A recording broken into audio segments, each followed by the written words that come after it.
single black father told paralyzed millionaire, "I'll help you walk," she laughed, then cried. The broom stopped moving when Marcus Thompson heard the sound coming from the main hall. It was almost 2 a.m. at the Whitmore mansion, and Victoria Whitmore never stayed up this late. As a night caretaker for 6 months, Marcus knew every routine of the 32-year-old billionaire who had become a prisoner in her own home since the accident that left her paraplegic. He cautiously approached the half-open door and saw something that hit him like a punch in the stomach. Victoria was motionless in her luxury wheelchair in front of the bay window, but it wasn't her physical paralysis that shocked him, it was the devastating expression on her face. For the first time since he had worked there, Marcus saw beyond the mask of ice she wore as armor. He saw a broken woman, consumed by a loneliness he knew all too well. Because Marcus Thompson wasn't just a single father cleaning offices to make ends meet. He was a man who had spent the last 12 years turning the impossible into reality. Victoria sensed his presence and turned with that piercing gaze that destroyed careers and contracts. Her eyes communicated a single message: go away. But Marcus, who had spent years deciphering his daughter Emma's silences when she was still unable to speak, recognized something different in that expression. Behind the anger was a plea for help that perhaps even Victoria herself didn't realize she was making. Instead of leaving, Marcus did something completely unexpected. He slowly approached her, knelt in front of her wheelchair, and looked at her with the same kindness he used with Emma in the most difficult moments. "I'm going to help you walk again." Victoria's reaction was immediate and fierce. She burst into cruel laughter that echoed through the cold marble halls of the mansion. Her voice was laden with sarcasm when she managed to speak between laughs. "You? A mere janitor thinks he can do what millions of dollars spent at the best clinics in the world couldn't." But Marcus didn't move. He didn't look down. He didn't let himself be intimidated by the woman who controlled a $2.8 billion technology empire. And then he started telling her about Emma. He spoke about his daughter's difficult birth, about the doctors who said she would never walk due to a rare form of cerebral palsy. He told her about his wife Sarah, who died of cancer when Emma was only 4, leaving him alone to face not only grief, but the discovery that his daughter had been born with limitations that medicine considered insurmountable. "The early years were hell," Marcus continued, his calm voice cutting through the silence of the mansion. "I worked days as an electronics technician and nights as a janitor to pay for therapy. There was no treatment I didn't try.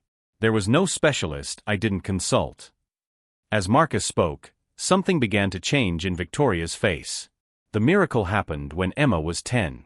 After 6 years of innovative therapies, daily exercises, and above all, a love that defied all medical prognosis, she took her first steps. They weren't perfect steps, she still needed support, but they were real steps. Steps that doctors had said were impossible. Victoria's laughter faded. The sarcasm disappeared. And for the first time in 2 years, tears began to roll down her cheeks. They were tears of anger, frustration, but also of something she had buried under layers of cynicism: hope. "Today Emma is 16, Marcus continued, watching the tears transform the face of the most powerful woman in Connecticut. She goes to school like any teenager, gets excellent grades, and dreams of becoming a biomedical engineer. She walks, she runs, she lives. Because I refused to accept that impossible was a final answer."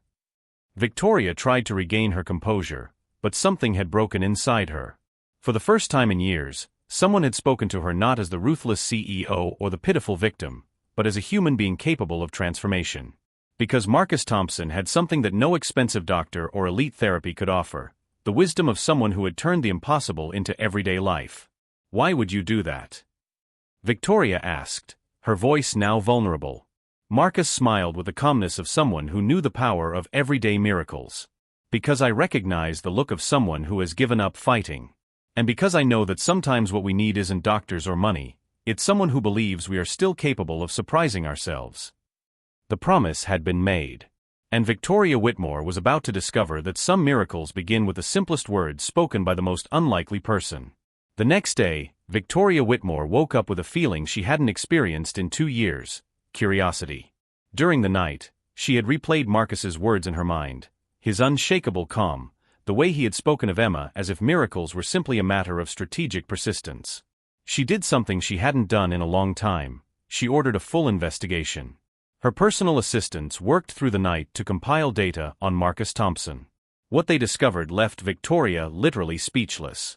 Marcus wasn't just a devoted father who had helped his daughter. He was a man who had dedicated the last 12 years of his life to becoming a self-taught expert in neuromotor rehabilitation.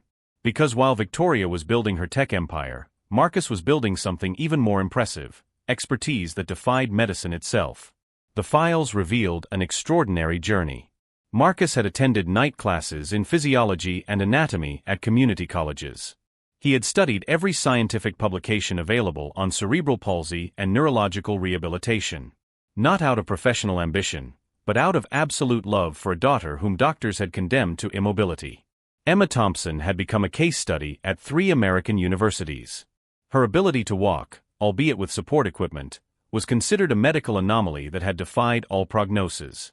And all this thanks to a father who had turned despair into applied science. But the most shocking discovery was in the technical details. Marcus had developed a rehabilitation protocol that combined conventional techniques with innovative methods based on neuroplasticity. His detailed records showed millimeter by millimeter progress documented over years, constant adjustments to exercises, and monitoring of muscle responses that rivaled specialized clinics. Victoria realized she was not dealing with a lucky janitor, but with an expert who had been forced by circumstances to become a pioneer in his field. That evening, when Marcus arrived for his shift, he found Victoria waiting in the main hall. She was no longer the broken woman from the night before, but she wasn't the ruthless CEO she usually was either. She was somewhere in between, struggling to decide between skepticism and hope. "I want to meet Emma," Victoria declared without preamble. Marcus explained that Emma attended school during the day, but he could bring her in on Saturday afternoon. Victoria's response took him completely by surprise. She wanted to see Emma in her natural environment. She wanted to understand how Marcus had achieved the impossible. And for the first time in 2 years, she wanted to leave the mansion. It was a request that seemed simple, but it was revolutionary. Victoria Whitmore hadn't left her property since the accident. Everyone had tried to convince her, doctors, therapists, family members, but she had always refused. The outside world represented everything she had lost, and every person walking normally was a cruel reminder of her limitations. Marcus hesitated, concerned about the emotional impact that seeing Emma walk might have. Would it be inspiring or too devastating? Victoria responded with a flash of her former business determination. "I built an empire. I can certainly handle a visit." But Marcus set a condition that would change everything. If Victoria wanted to meet Emma, she would have to agree to start a rehabilitation program immediately. Not as a wealthy patient looking for quick results, but as someone willing to rebuild her life brick by brick. "I've tried the best physical therapists in Europe," Victoria protested. "I've spent months in rehab at the most expensive clinics." Marcus interrupted her gently. "You failed because you tried to buy a miracle instead of building one. You treated your body the way you treat your businesses, expecting immediate results through financial investment. But recovery doesn't work that way." The confrontation that followed revealed the fundamental difference between power and true authority. "What do you want from me?" Victoria asked, her defensiveness emerging. "I want you to believe that it's possible. To stop behaving as if your life is over. To treat your body with the same respect and determination you used to build Whitmore Technologies." Victoria's fear was palpable. What if it doesn't work? What if after weeks of trying I'm still stuck in this chair? Marcus smiled with the confidence of someone who knew the transformation process intimately. "Then at least you will have tried. And I'll be here, every night, reminding you that you are much stronger than you think." It was an absurd promise made by a man who had no official credentials, only the practical wisdom of someone who had turned the impossible into routine. Victoria looked at Marcus, really saw him, for the first time. Not the invisible janitor, but the self-taught expert who had dedicated more than a decade to mastering something she desperately needed to understand. "If I accept," she said slowly, "and you fail, if you just waste my time and hope." "I won't fail," Marcus replied with devastating simplicity, "because I won't be doing the work. You will. I'll just teach you how." And in that moment, in the cold elegance of the Whitmore mansion, Victoria made the most courageous decision of her life, to accept instruction from someone society considered her inferior, but who possessed the exact expertise she needed to rebuild not only her body, but her entire life.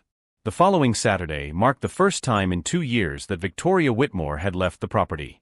The trip to Marcus's modest apartment in New Haven was emotionally devastating.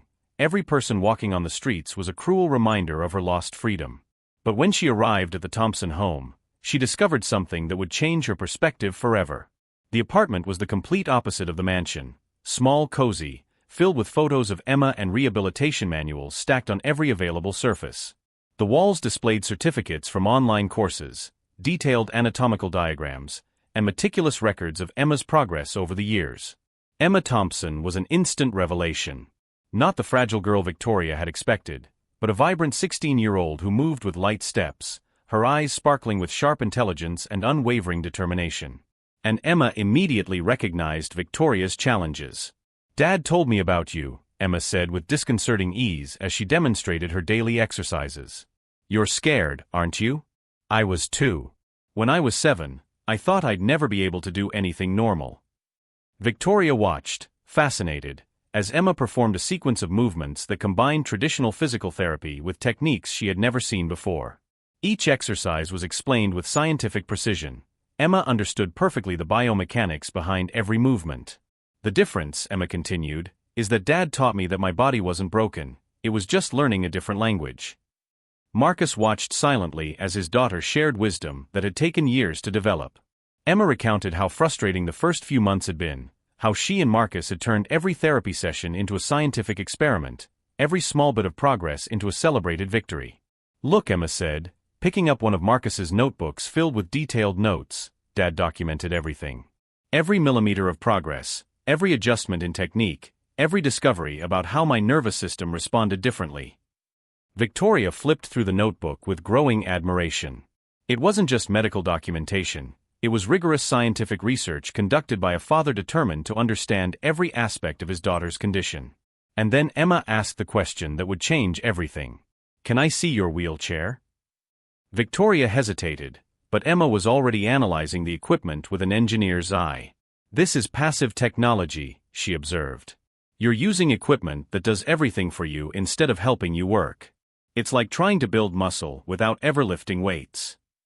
Marcus stepped in, explaining gently, "Rehabilitation chairs are different from comfort chairs. Victoria has been using equipment that keeps her stable instead of challenging her to develop." The revelation hit Victoria like a bolt of clarity. For 2 years, she had been treated like a permanent patient, not someone in recovery. Her equipment, her therapies, even her routine, everything had been designed to accommodate limitations, not overcome them. "Would you like to try?" Emma asked, pointing to an adapted exercise bike that Marcus had modified specifically for neurological rehabilitation exercises. Victoria looked at the equipment, clearly homemade, but ingeniously designed. "That looks intense." "All real progress is intense," Marcus said with the authority of someone who had guided a daughter through 6 years of meticulous work. "The question is, are you willing to get uncomfortable in order to become capable?" And then Victoria made the first courageous decision of her journey. She transferred from her chair to the bike with Marcus's help, her muscles immediately protesting the unfamiliar movement. Emma positioned herself beside her, offering technical encouragement rather than pity. "Remember," Emma instructed with surprising authority, "you're not trying to ride yet. You're just teaching your muscles to remember that they exist." The first 5 minutes were pure agony. Victoria, accustomed to controlling board meetings and million-dollar negotiations, found herself completely humiliated by muscles that refused to obey basic commands. But then, something extraordinary happened. For a split second, she felt something stir. Not full movement, but an involuntary twitch in her right quadriceps that brought tears to her eyes. It was the first genuine sensation she had felt in that area in 2 years. "Did you feel that?" Marcus asked, watching her expression. Victoria nodded, unable to speak. Emma clapped with genuine joy, not because Victoria had accomplished something extraordinary, but because she had taken the first step on a journey she knew intimately. "Welcome back to your own body," Emma said with wisdom beyond her years. Marcus knelt beside the bike, his eyes meeting Victoria's. "That thing you just felt? That's your nervous system reconnecting. It's real, it's measurable, and it's just the beginning." Victoria looked around the small apartment, at the notebooks filled with research, at the adapted equipment, at Emma moving with determined grace, at Marcus whose expertise had been forged in unconditional love. And for the first time in 2 years, Victoria Whitmore believed that maybe, just maybe, The impossible was simply a matter of the right approach and unwavering persistence. The days that followed were a war Victoria never imagined she would have to fight, not against hostile boardrooms or aggressive takeovers, but against her own body that had forgotten how to be strong. Marcus transformed an entire room of the Whitmore mansion into a rehabilitation lab, equipped with devices he had built and refined over the years with Emma. Nothing was expensive or flashy. Everything was functional, scientifically sound, designed for measurable results. At 6 a.m., the daily battle began. Victoria, accustomed to chairing executive meetings at 5:30 a.m., discovered that waking up for rehabilitation exercises required a different kind of courage. The exercises were humiliating in their simplicity, millimeter-long muscle contractions, almost imperceptible movements that left her exhausted. But Marcus had learned something during his years with Emma that would transform Victoria's approach: strategic patience. It took Emma 6 months to flex her toe 5 degrees, Marcus explained as he guided Victoria through grueling sets.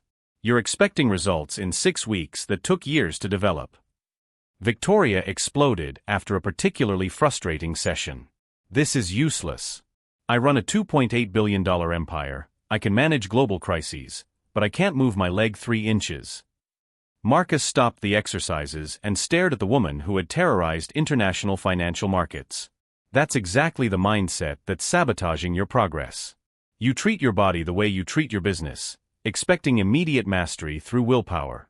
But neurological rehabilitation doesn't respond to intimidation. The confrontation revealed the fundamental difference between corporate leadership and personal recovery. Victoria was trying to CEOize her own nervous system, applying boardroom strategies to biological processes that required scientific humility.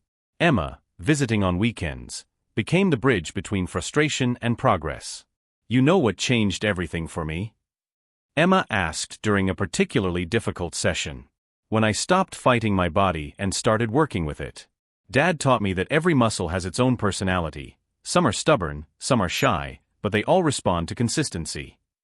Victoria watched Emma demonstrate exercises that had seemed impossible months earlier. There was nothing dramatic or spectacular, just methodical persistence transformed into genuine ability. After 8 weeks of meticulous work, the breakthrough that would change everything came. During her morning exercises, Victoria felt something awaken deep in her thigh muscles. Not imagination or hope, but real, measurable, voluntary muscle contraction. She called Marcus over with a trembling voice, and when she was able to repeat the movement under his expert hands, they both cried with joy.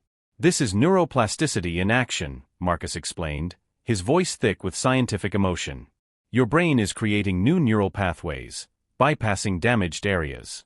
It's exactly what happened with Emma, only you're an adult, so the process is slower but just as real.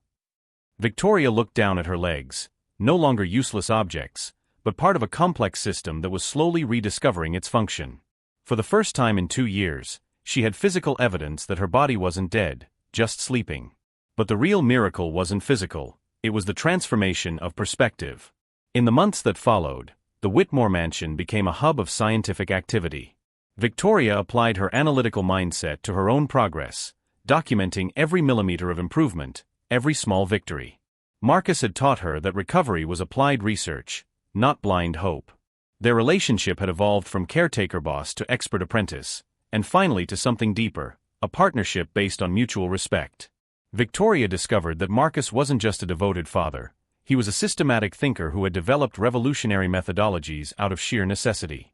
His expertise, forged in unconditional love, rivaled that of any specialized clinic.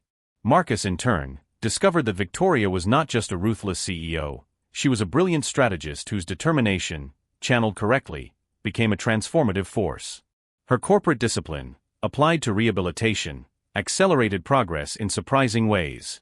The evening sessions, when Marcus finished his janitorial work, became moments of genuine connection.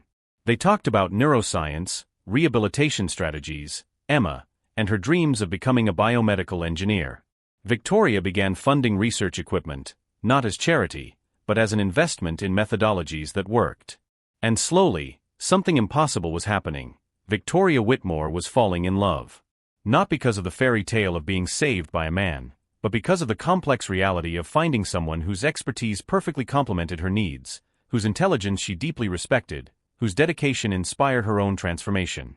6 months after their first meeting, Victoria was able to stand with support for 15 consecutive minutes. It wasn't walking, but it was a measurable victory achieved through competence, persistence, and the most unlikely partnership of her life. 2 years after that impossible first meeting in the main hall, the Whitmore mansion had been transformed into something no one could have predicted. Not just a home, but a center of innovation in neurological rehabilitation that would change lives around the world. Victoria stood in front of the large window where Marcus had first found her, but now she was leaning on an ergonomic cane that he had designed specifically for her biomechanics. Her steps were slow, calculated, but real. Each movement represented months of meticulous scientific work, documented in hundreds of pages of research that she and Marcus had developed together. Emma, now 18 and recently accepted into MIT's biomedical engineering program, was finishing her last therapy session with the adapted equipment before leaving for college. The girl doctors said would never walk was about to study to become the next generation of rehabilitation innovators. But the real miracle wasn't in the steps Victoria had regained, it was in the systematic transformation her partnership with Marcus had created.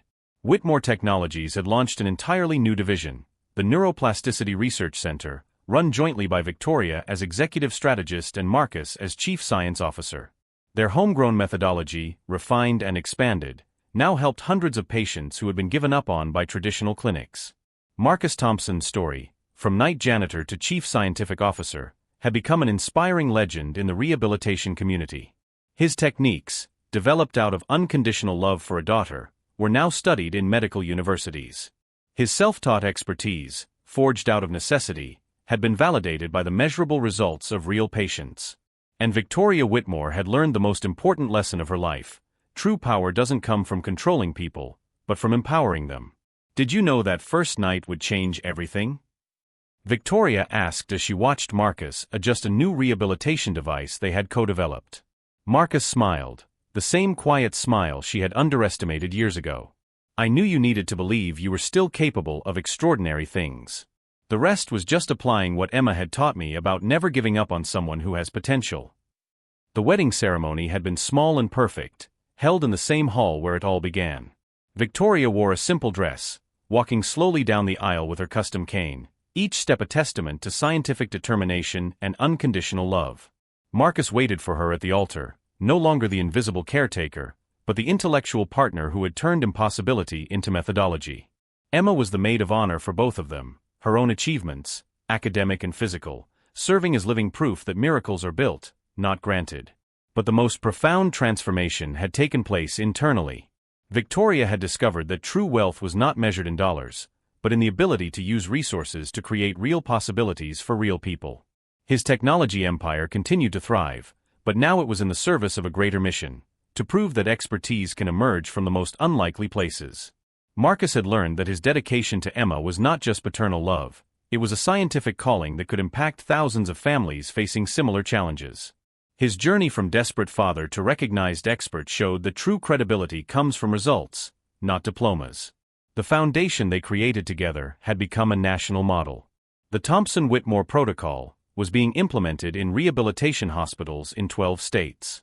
Families who had lost hope discovered that scientific methodology applied with unconditional love could bring about transformations that traditional medicine considered impossible. Emma, preparing for MIT, had received a scholarship fully funded by the foundation, not as charity, but as an investment in the future of neuroplasticity research. Her own medical data would serve as the basis for her graduate research on cerebral palsy rehabilitation. And 5 years after that first meeting, Victoria took her first completely independent steps. They weren't perfect steps, she still used assistive devices for long distances, but they were autonomous steps, achieved through years of disciplined scientific work. The video of that moment, recorded by Emma, went viral not because of the emotional drama, but because of the quiet demonstration that methodological persistence can overcome limitations that seem absolute. Marcus stood beside her, not to physically support her, but to celebrate a partnership that had transformed 2 lives into a shared mission. He hadn't saved Victoria, they had saved each other through mutual competence and professional respect. You kept your promise, Victoria said, pausing in front of the window where it all began. Marcus corrected her gently, we kept our promise. I taught you the methodology. You applied the discipline. Emma showed us it was possible. Together, we proved that miracles are simply science applied with unconditional love. Today, the Whitmore Mansion echoes not with loneliness, but with the sound of rehabilitation equipment, researchers collaborating, and families discovering that impossible is just a word used by people who give up too soon. This story reminds us that true transformation happens when competence meets opportunity, when expertise is recognized regardless of its origin, and when two people decide that together they can rebuild not just a body, but an entire system of possibilities. If this story has inspired you to recognize expertise where you didn't expect to find it, like and subscribe to the channel. Share it with someone who needs to remember that miracles don't fall from the sky, they are built one scientific step at a time, by people who refuse to accept limitations as final answers.